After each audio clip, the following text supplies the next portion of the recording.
I'm Rusty Herbert, and I'm 60 years old, and I'm an environmental attorney for the U.S. government, which means I'm a lawyer, and I've practiced law now about 35 years.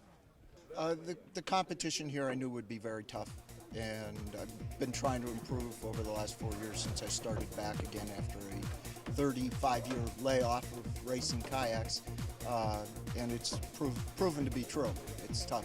My expectation was to hopefully make the finals, and I did yesterday in the 200, so I'm happy with that. I'd say definitely there's all levels in Masters.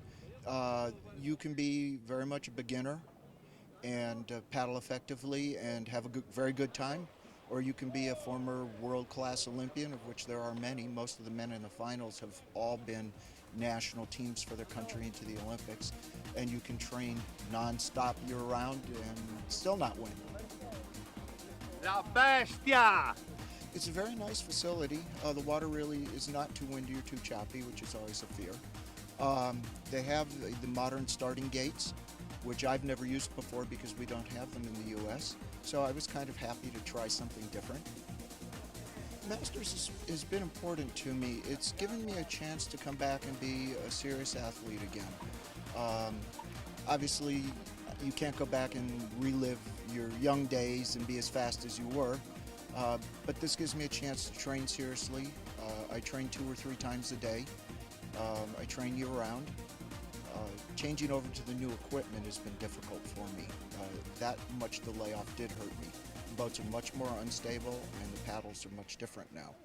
And that's the biggest challenge I'm facing.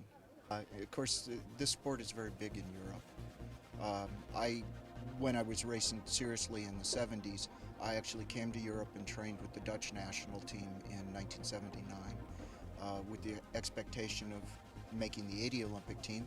And it was canceled by Jimmy Carter for the Americans because of Afghanistan. So the world hasn't changed too much. The Ukrainian K4 came up to me this morning and said, would I like to train with them and race with them? And of course I'm delighted because I have a much better chance of a medal. I'd like to go home with 1 medal to put on the wall, so I'm very happy with it.